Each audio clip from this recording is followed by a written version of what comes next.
Solly, my son, you were just 7 months old when your aunt and I first held you in our bosom.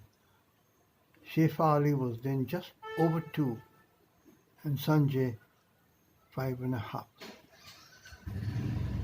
We had driven down across India, all the way from Tezpur via Deolali and Mumbai at the Santa Cruz Air India quarters, and from there onwards to Pune.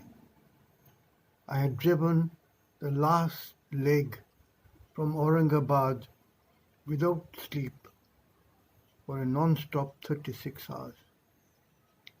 Our stay at Pai BJ was for a month, during which time I inspected and re-inspected my car and carried out all necessary repairs for the long journey back with the assistance of a kind soul from the neighboring compound who, with his father, had a string of taxis.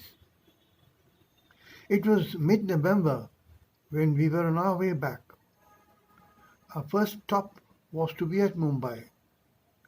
My second-hand Fiat was overloaded with 7 lives inside, the 2 sisters, their children, and I.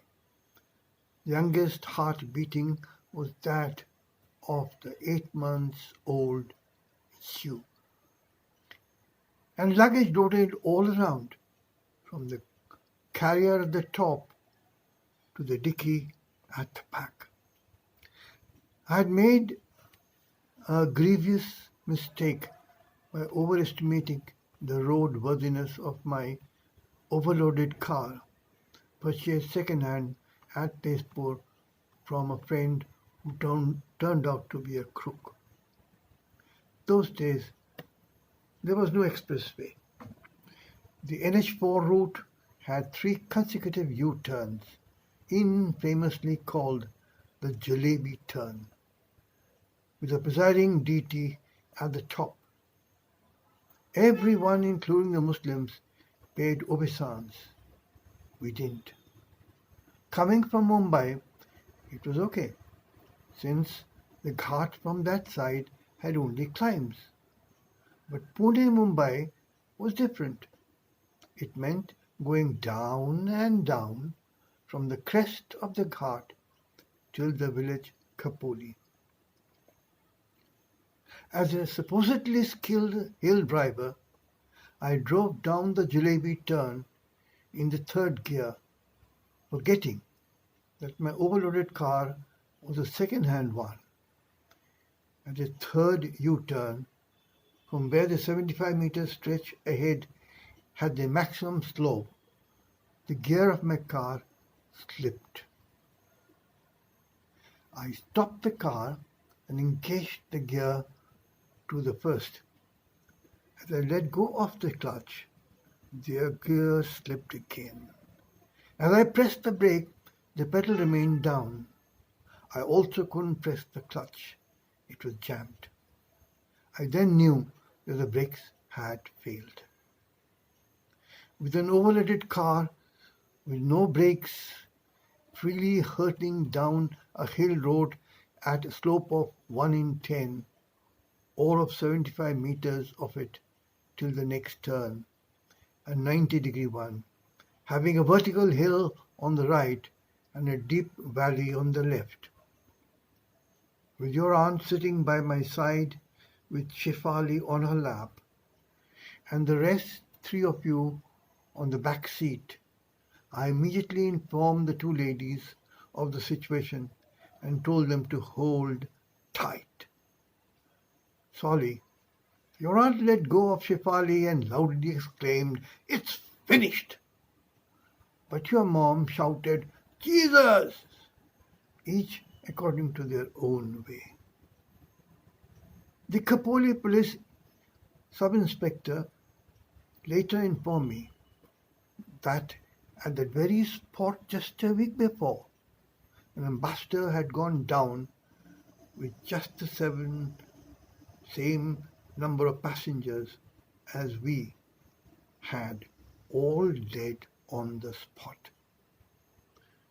Well, by God's grace, we have remained all alive for many a year thereafter, except the two sisters who have since rejoined each other in heaven less than 8 years ago, with no injuries to anyone except my 1 in a trillion Shefali, who with her mouth banging against the dashboard suffered 2 broken milk teeth.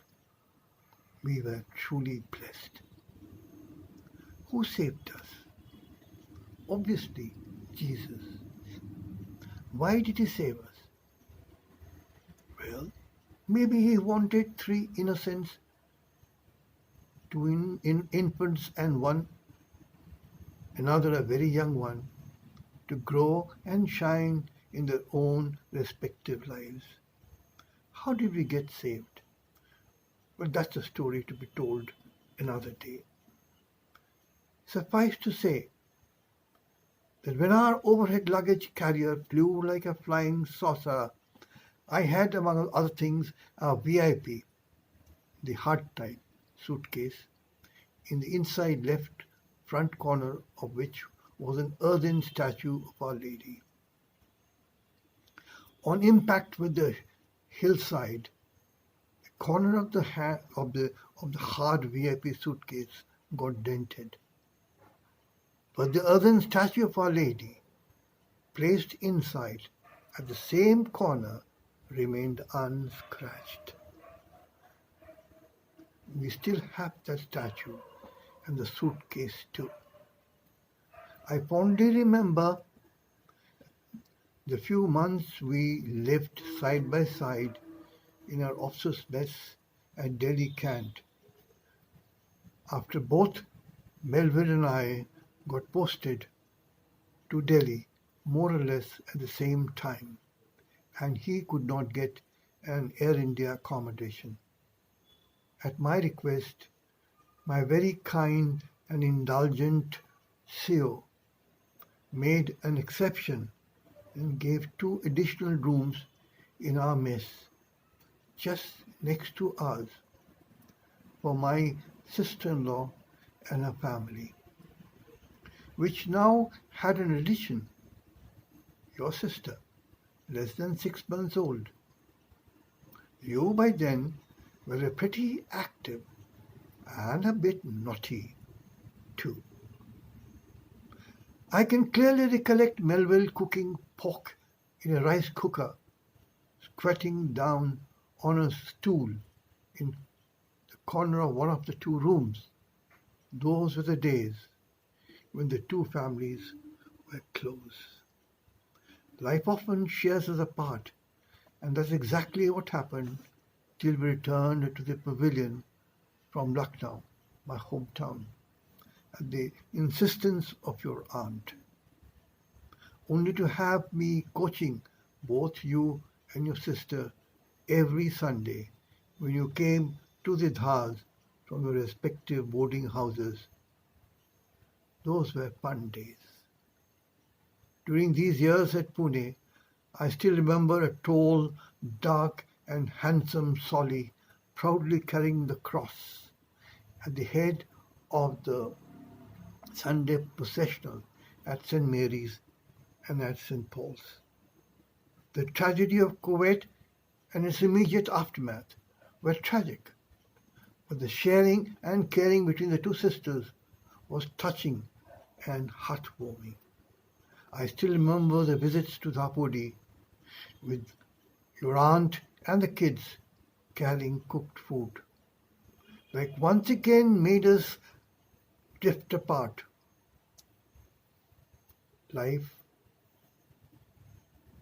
made us apart till we came to just hollow bases, and now not even that. I all along have keenly watched the progress of your life. You have a wonderful wife to cherish her partnership. You have a wonderfully talented son too. Constantly encourage him. to achieve greater heights. Solly, my son, I love you. God bless you this day in a very special way and bestow on you a very happy and prosperous long life ahead. God bless.